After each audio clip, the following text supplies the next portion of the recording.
কতক্ষণ আগে ইসমাইলকে চেষ্টা করেছি, পারি নাই। এখন কিভাবে দ্বিখণ্ডিত হয়ে ছুরির জবান খুলে গিয়েছে। ছুরি বলে, আমি দুনিয়ার কোনো মানুষের কাছে মাথা নত করি না, দুনিয়ার কোনো মানুষের সিদ্ধান্তে ছুরি না। আপনি বলতেছেন জবে হওয়ার জন্য, কিন্তু আমার আল্লাহ নিষেধ করেছেন জবে না হওয়ার জন্য, সুতরাং আমি আল্লাহটাই মেনে নিলাম। সুবহানাল্লাহ, আমি আল্লাহটাই মেনে নিলাম, সুতরাং আমি জবে হতে দিব না। ঠিক তখনই আল্লাহ বললেন, জিবরাইল আর দেরি নয়, আমার বন্ধুকে পরীক্ষা করা শেষ, আর পরীক্ষা করার কিছু নেই। আমার ইসমাইলের জায়গায় জান্নাত থেকে একটা দুম্বা আইনা শুয়ায় দাও, দুম্বাটা জবাই হয়ে গেল।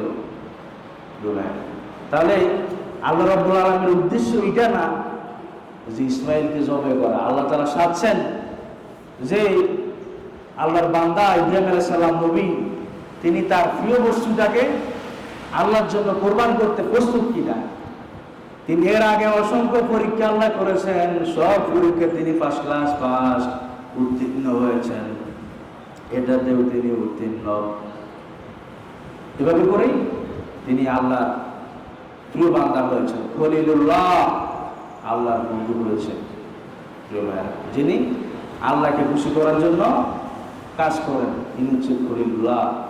আর আমাদের রাসূল তিনি হচ্ছেন কি হাবিবুল্লাহ, যাকে খুশি করার জন্য আল্লাহ নিজে স্বয়ং কাজ করে। সুবহানাল্লাহ। এই হচ্ছে ইব্রাহিম আলাইহিস সালামের কুরবানির কথা। কিন্তু আমরা কি করি? আমরা আমাদের সমাজে যে কুরবানি করি, সেটা নিঃসন্দেহে আমরা অধিকাংশ মানুষই এমন লোক দেখানোর জন্য আমরা কুরবানি করি, কিন্তু এই কুরবানি আল্লাহর দরবারে কবুল হবে না। একমাত্র ধ্যানে, ধারণায়, চিন্তায়, মগজে এটা চিন্তা করতে হবে, প্রয়োজনে আমি ছাগল দিয়ে কোরবানি দিব, এরপর আমার কি নিয়ত সহিহ চাই। আমাকে বছরকে বছর গরু গোশত আমি দোকান থেকে বাজার থেকে কিনে খাবো, আমার পুরো বছরে খোরাক হবে গরু একটা জবাই দিলে ফ্রিজে রেখে রেখে খাবো, ওইটার জন্য কোরবান না। এটা জায়েজ, আপনার বেশি হলে আপনি রাখতে পারেন, কিন্তু উত্তম হচ্ছে আপনি আপনার সামর্থ্যকে দিবেন ঠিক, কিন্তু সেখানে আপনার নিয়ত, ইচ্ছা শক্তি সহি থাকার দরকার, এবং ভাগ বটারা করে সমাজের সকলকে সাথে ঈদ আনন্দ খুশি ভাগ করে আপনি সেই ঈদটা কাটাবেন। প্রিয় ভাইয়েরা, এই হচ্ছে কোরবানির আসল শিক্ষা। আসেন জিলহজ মাসের আমরা দ্বিতীয়তে যাই। আমাদের সামনে কিছুদিন পরেই জিলহজ মাস শুরু হবে। প্রথম 9 দিন আমাদের জন্য খুবই গুরুত্বপূর্ণ। 10ম দিন তো আমরা কোরবানি করবো আমাদের দেশে, তো সেজন্য তাহলে আমাদের হাতে সময় কয়দিন? 9 দিন। জিলহজ মাসের প্রথম 9 দিন আমরা 10টি আমল করব। কয়টা? 10টা আমল করব। 1 নাম্বার, নখ এবং চুল না কাটা। নখ এবং চুল আমরা কাটবো না। যদি কাটার দরকার হয় আমরা জিলহজ মাস শুরু হওয়ার আগে আগে আমরা কাটা শেষ করে ফেলবো। আমরা ওই সময়টাতে কাটবো না, একেবারে কুরবানি ঈদের দিন বা ঈদের পরে আমরা কেটে নিব, অথবা 7 দেখার পরও কাটতে পারি, কিন্তু প্রথম এই জিলহজের 9 দিনের মধ্যে আমরা কাটবো না। তাহলে রাসূল সাল্লাল্লাহু আলাইহি ওয়াসাল্লাম বলেছেন, যারা এই আমলটুকু করবো, আল্লাহ চাইলে সে কোরবানি না করা সত্ত্বেও এই আমলগুলো করার কারণে আল্লাহ তাকে কোরবানি সওয়াব দান করে দিবেন। সুবহানাল্লাহ। তো সেই জন্য এগুলো ছোটখাটো বিষয়, কিন্তু আমরা করতে চাই না। এই ছোটখাটো আমলগুলো করেও যদি আল্লাহর দরবারে আমরা সম্মানিত হয়, সেটা আমরা মিস করবো কেন? এরপরে 2 নাম্বার, প্রথম 9 দিনে রোজা রাখা, বিশেষ করে আরাফার দিন। আরাফার রোজার ফজিলত আমরা পরে বলতে পারবো, বা সেটা নিয়ে কথা আছে। তাহলে আমরা সেই বিতর্কে না গিয়ে আমরা কি সৌদি আরবের সাথে রাখবো না বাংলাদেশের সাথে রাখবো, এটা নিয়ে কিলাকিলি লাগে। তা আপনি কোনো দেশের সাথে রাখার দরকার নেই, আপনি প্রথম 9 দিন সবগুলো রাখেন, তাহলে আপনার পুরোটাই প্রথম জিলহজ মাসের আমলও চলে আসলো, আরাফার রোজাটাও আপনি পেয়ে গেলেন। ও এটা করবে না।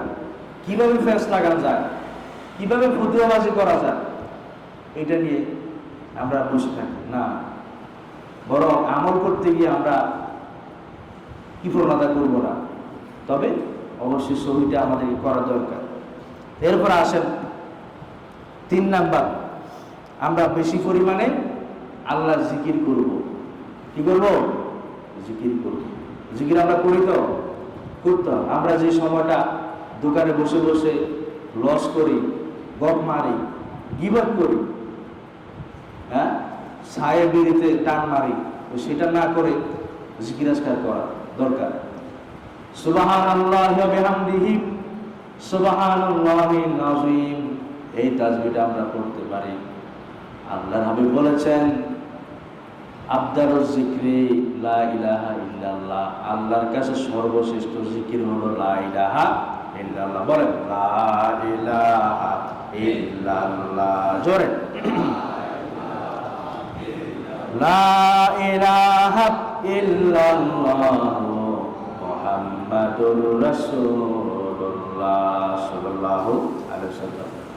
এরপর আল্লাহ হাবিব বললেন, আহাব্বুল কালামি আরবাব, আল্লাহর কাছে 4টা শব্দ অনেক বেশি প্রিয়, সেটা হলো সুবহানাল্লাহ, আলহামদুলিল্লাহ, লা ইলাহা ইল্লাল্লাহ, আল্লাহু আকবার।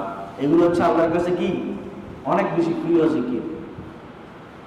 আরো অনেক জিকির আছে, তো সেগুলো নিয়ে কথা আছে, তো সেগুলো আমার দরকার নাই। আমার সর্বশ্রেষ্ঠ জিকির লা ইলাহা ইল্লাল্লাহ। এরপর আল্লাহর কাছে 4টা শব্দ, 4টা জিকির প্রিয়, সেগুলো করি, বিতর্ক তো জায়গার দরকার নেই। সহি যেটা, সেটা আমার করে তো শেষ করতে পারি না, আবার অতিরিক্ত আমার গ্রহণ করবো। সেই জন্য আগে সহিটা, উত্তমটা, সুন্দরটা আমাদেরকে আমল করা দরকার। কারণ আল্লাহ রাব্বুল আলামিন যেন তেন আমল কবুল করেন না।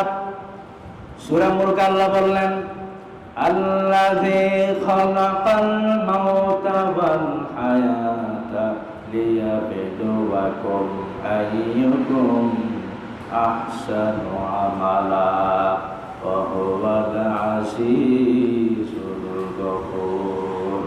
আল্লাহ বললেন, হে মানুষ আর জিনেরা, তোমাদেরকে জীবন এবং মৃত্যু দিয়েছি, হায়াত এবং মওত এই জন্য দিলাম, তোমরা তোমাদের জীবনকে যেমন তেমন করে কাটায়া আমার সামনে আসবা, মরে যাবা, এই জন্য তোমাদেরকে হায়াত এবং মওত দেই নাই। তোমাদেরকে জীবন এবং মৃত্যু এই জন্য দিয়েছি, আমি পরীক্ষা করতে চাই তোমরা আমার সামনে কিয়ামতের কঠিন ময়দানে উত্তম আমল নিয়া, সুন্দর আমল নিয়ে আমার সামনে দাঁড়াতে পারো। সুবহানাল্লাহ। আল্লাহর সামনে উত্তম আমল নিয়ে দাঁড়াইতে হবে, আল্লাহর সামনে বানোয়াট আমল নিয়ে দাঁড়ালে হবে না। এই জন্য বেশি বেশি জিকির করা।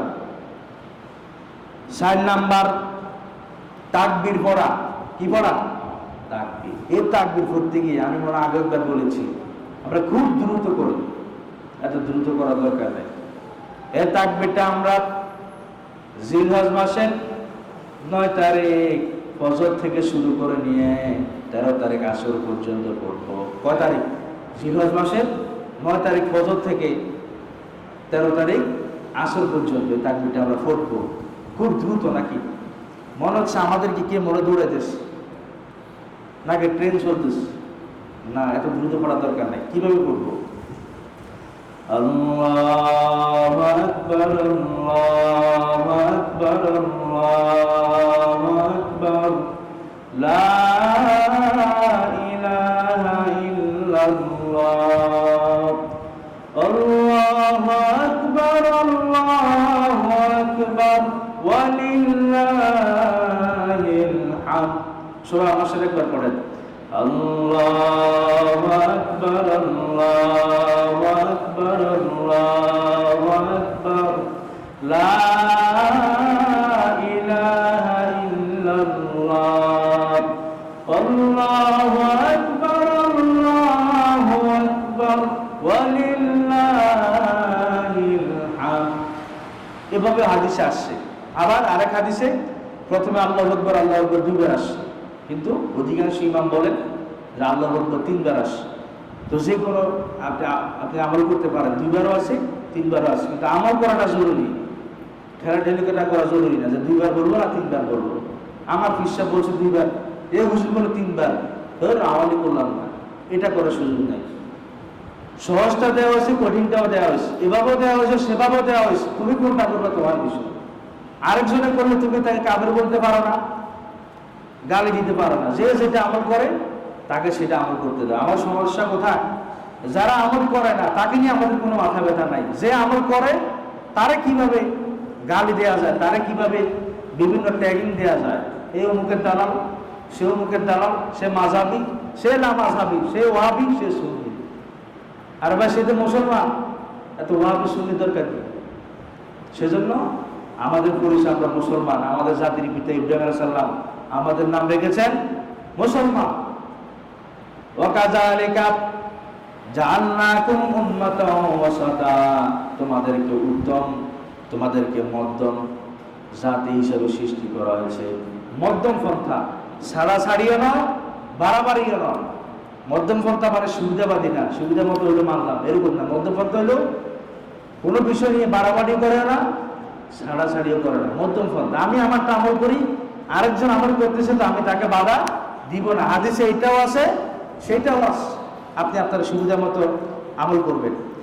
এরপরে 5 নাম্বার সদাকা করা, আমরা সদাকা দান সত্য করবো। 6 নাম্বার আরবিতে অবিরত দোয়া করা, আমরা আল্লাহর কাছে দোয়া করব।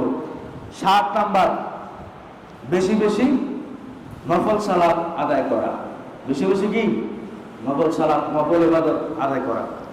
8 নাম্বার আন্তরিকভাবে তওবা করা, আল্লাহর কাছে ফিরে আসা। অনেক গুনাহ করেছি, আমাদের গুনাহ করতে করতে আমাদের হৃদয় অনেক শক্ত হয়ে গেছে, আমাদের চোখ দিয়ে কি বের হয় না, পানি বের হয় না। এই জন্য আল্লাহর কাছে ফিরে আসা, যে আল্লাহ অনেক ভুল করেছি, আর আল্লাহ তুমি আমাকে সামর্থ্য দিয়েছো, আমি কোরবানি করবো, আর তুমি আমার ভুলগুলা ক্ষমা করে দিয়ে আমার পশুত্বকে দূর করে তুমি আমার কোরবানিটাকে কি করো, কবুল করে নাও।